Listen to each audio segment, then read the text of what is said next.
ఓం శ్రీ స్వామి శరణమయ్యప్ప. అయ్యప్ప మాలధారణ చేసిన భక్తులు 41 రోజులు ఎంతో దీష్టగా ఎంతో నియమంగా ఉదయం సాయంత్రం చన్నీటి స్నానం చేసి అయ్యప్పను ఆరాధిస్తూ ఉంటారు. అయితే సబ్బులు షాంపూలు లాంటివి మన స్నానం చేసినప్పుడు వాడకూడదు అని మన గురుస్వాములు చెప్తూ ఉంటారు.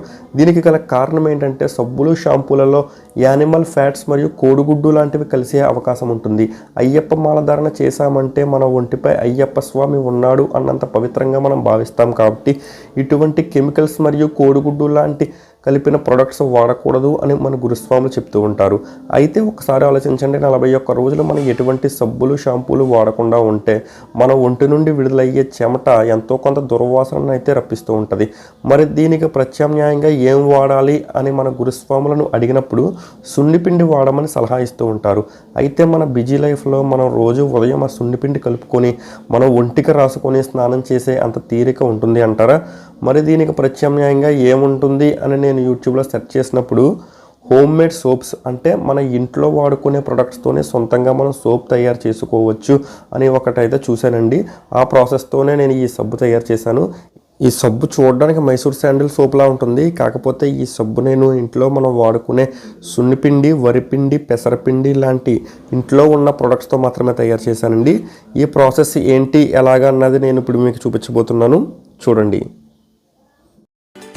ముందుగా మనం సబ్బు తయారు చేసుకోవడానికి కొబ్బరి పాలు అనేది కావాలండి. ఒక కొబ్బరికాయని నీట్గా కొట్టి చిన్న చిన్న ముక్కలుగా చేసి దాన్ని మిక్సీలో వేసేయండి. మిక్సీలో వేసిన తర్వాత మెత్తగా పేస్ట్ వస్తుంది కదండి, ఆ పేస్ట్ని తీసుకొని శుభ్రంగా వడకట్టండి. శుభ్రంగా మొత్తం ఆ పిప్పి పల్పు ఇదంతా మనకు వద్దండి. ఓన్లీ ప్యూర్ మిల్క్ అనేది తీయండి. శుభ్రంగా పిండిన తర్వాత ఈ ప్యూర్ మిల్క్ అనేది వస్తుంది. దీన్ని నీట్గా ఒక గ్లాసులో వేసి పక్కన పెట్టుకోండి. దీన్ని మనం సబ్బులో వాడతాము. కొబ్బరి పాలు అనేది మన స్కిన్ని చాలా స్మూత్గా మాయిశ్చరైజింగ్ కింద పనిచేస్తుందండి. ఆ తర్వాత మిక్సీ తీసుకొని ఇందులో బియ్యం వేయండి. ఇందులో నేను రేషన్ బియ్యం అనేది వేస్తున్నాను. రేషన్ బియ్యం అనేది మంచిగా అన్ని రకాల పోషకాలు ఉంటాయి. దాని తర్వాత శనగపప్పు వేస్తున్నాను. శనగపప్పు తర్వాత పెసలు, ఒక కప్పు పెసలు కూడా వేస్తున్నానండి. ఈ పెసలు వేసిన తర్వాత ఈ మూడింటిని మంచిగా మిక్స్ చేసేసి శుభ్రంగా మిక్సీ పట్టేయండి. ఇది మనకి న్యాచురల్ సున్నిపిండి కింద ఉపయోగపడుతుంది. చూడండి, ఈ విధంగా స్మూత్గా మెత్తగా ఆడేసిన తర్వాత దీన్ని పక్కన పెట్టుకోండి. ఆ తర్వాత స్టవ్ మీద ఒక గిన్నె పెట్టుకొని దాంట్లో కొన్ని నీళ్ళు వేసి శుభ్రంగా వేడి చేయండి. ఈ నీళ్లు వేడెక్కే లోపల నేను మీకు ఒకటి చూపిస్తానండి. ఇది నేను ఫ్లిప్కార్ట్లోంచి ఆర్డర్ చేసి తెప్పించిన న్యాచురల్ సోప్ బేస్ అండి. మన ఇంట్లో సబ్బు తయారు చేసుకోవడానికి ఇది ప్రధాన ఇంగ్రీడియంట్ అనే చెప్పొచ్చండి. ఇందులో ఎటువంటి హానికరమైన కెమికల్స్ ఉండవండి. Pure glycerine base soap base అండి. ఫ్లిప్కార్ట్లోంచి ఆర్డర్ చేసి తెప్పించుకున్నాను. చూస్తున్నారు కదండి, సోప్ బేస్ ఇలాగా క్లియర్గా ఉంటుంది. మొత్తం ఇది అంటే ఈ ఫ్లేవర్స్ ఏమి ఉండదండి.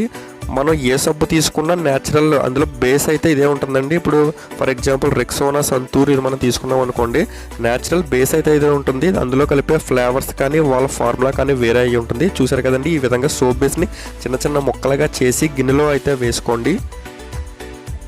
నీట్గా గిన్నెలో వేసుకున్న తర్వాత ఈలోపు మనం నీళ్లు వేడెక్కే కదండి, ఇందులో పెట్టి మనం స్టీమ్ పట్టించాలి. ఇది శుభ్రంగా లిక్విడ్ కింద కరుగుతుంది.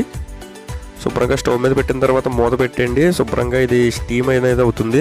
ఒక 5 మినిట్స్ తర్వాత ఒకసారి మూత తీసి చూడండి. ఇది మనకి శుభ్రంగా కరిగిపోయి లిక్విడ్ కింద మారిపోవాలి. చూసారు కదండి, ఈ విధంగా గరిటతో ఒకసారి కలిపి చూడండి. జెల్లాగా మారాలి. మొత్తం ఇది చిన్న చిన్న ముక్కలన్నీ కూడా కరిగిపోవాలి. ఇందులో మనకి ముందుగా మనం రెడీ చేసి పెట్టుకున్న సున్నిపిండిని ఒక 3 స్పూన్లు వేస్తున్నానండి. శుభ్రంగా 3 స్పూన్లు వేసిన తర్వాత నీట్గా మొత్తం అంతా కలిసేలాగా ఒకసారి మిక్స్ చేయండి గరిటతోని. చిన్న చిన్న బాల్స్ కట్ట లేకుండా మొత్తం అంతా కలిసిపోయేలాగా శుభ్రంగా కలిపేయండి ఒకసారి. ఆ తర్వాత ఇందులోకి నేను గంధం తీసుకుంటున్నానండి. గంధం ఒక స్పూన్ వేస్తున్నాను, మంచి ఫ్లేవర్ కోసం. ఇది ఈ గంధం కూడా వేసిన తర్వాత దీన్ని కూడా మంచిగా మిక్స్ చేసేయండి ఒకసారి. శుభ్రంగా మిక్స్ చేసేసిన తర్వాత ఇందులోకి నేను అలోవెరా చిన్న ముక్క అయితే వేస్తున్నానండి. ఇంట్లో కలబంద ముక్క ఉంటుంది కదండి, చిన్నది. ఆ లోపల గుజ్జు అనేది ఏదైతే ఉందో అది తీసి ఆ గుజ్జు చిన్న ముక్క కూడా వేసుకోండి, బాగుంటుంది. మొత్తం ఒకసారి ఇంగ్రీడియంట్స్ అన్నీ కూడా కలిసేలా శుభ్రంగా తిప్పేసుకోండి. మొత్తం అన్నీ కలిసిన తర్వాత ఇప్పుడు మనం ముందుగా తీసి పెట్టుకున్న కొబ్బరి పాలు కూడా వేసేయండి. కొబ్బరి పాలు కూడా వేసిన తర్వాత దీన్ని కూడా శుభ్రంగా తిప్పండి, మొత్తం అంతా మిక్స్ అయిపోయేలాగా. ఇప్పుడు ఇందులోకి కొంచెం నెయ్యి వేస్తున్నానండి. మామూలుగా అయితే ఇందులో కొబ్బరి నూనె, ఆయిల్స్ లాంటివి వేస్తారు, ఎందుకంటే సబ్బు మనకి స్మూత్గా చేరడానికి. ఇంకా నేను ఆయిల్ కట్ అయ్యకుండా శుభ్రంగా నెయ్యి అయితే వేస్తున్నానండి, మంచిగా ఫ్రెష్ ఫీల్ కోసం. ఇంకోటి ఏంటంటే ఇందులోకి చిన్న హారత కర్పూరం ముక్క అనేది వేస్తానండి, మంచి స్మెల్ అనేది వస్తుంది. న్యాచురల్గా అయితే ఇందులో సెంట్లు కానీ పర్ఫ్యూమ్లు కానీ కలుపుతూ ఉంటారు సబ్బుల్లోని. ఇంకా న్యాచురల్ ఫ్లేవర్ కోసం నేను కర్పూరం బిళ్ళ అయితే వేసాను. ఇవి ఏంటంటేనండి చిన్న చిన్న ఐస్ క్రీమ్ కప్పులు, ఇంట్లో ఉన్న చిన్న చిన్న మౌల్డ్స్ అండి. మనం ప్రిపేర్ చేసిన ఈ సోప్ లిక్విడ్ అనేది ఈ మౌల్డ్స్లోనే వేస్తామండి. ఇందులో వేసిన తర్వాత శుభ్రంగా కరిగి మనకి సబ్బు తయారవుతుంది. ఇందులో అడుగున చిన్నగా నెయ్యి వేసానండి, ఎందుకంటే కరిగిన తర్వాత సబ్బు ఈజీగా రావడానికి అనేది ఉంటుంది. మొత్తం అన్నింటిలో కూడా నెయ్యి అప్లై చేసేసుకోండి.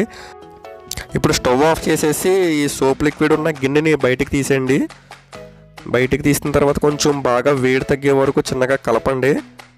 కొంచెం వేడి తగ్గిన తర్వాత ఇంకా లిక్విడ్ ఫామ్లోనే ఉండాలి. లిక్విడ్ ఫామ్లో ఉండగానే మనం ప్రిపేర్ చేసుకున్న ఈ కప్పుల్లోకి కొంచెం లిక్విడ్ అనేది వేసేయండి మొత్తం అన్నింటిలో కూడా.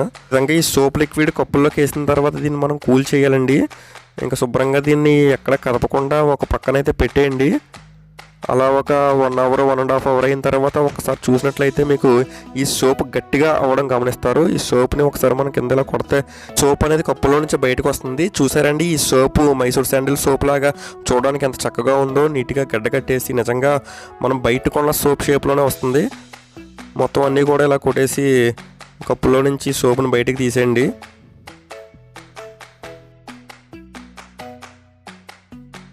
చూసారు కదండి, మొత్తం అన్ని సోప్స్ కూడా గట్టిగా అయిపోయినాయి. మొత్తం అన్ని సోప్ ఫామ్లోకి వచ్చేసినాయి.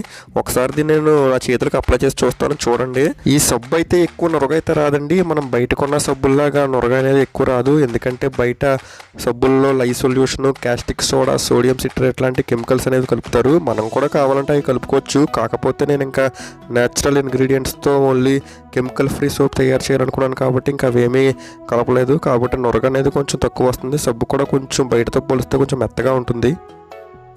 చూసారు కదండి, మన ఇంట్లో హోమ్ మేడ్ సోపు మన ఇంట్లో ఉన్న ఇంగ్రీడియంట్స్తో ఏ విధంగా సింపుల్గా తయారు చేసుకోవాలో అనేది.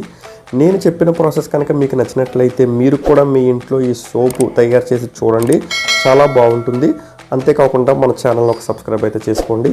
Thank you. స్వామి శరణమయ్యప్ప.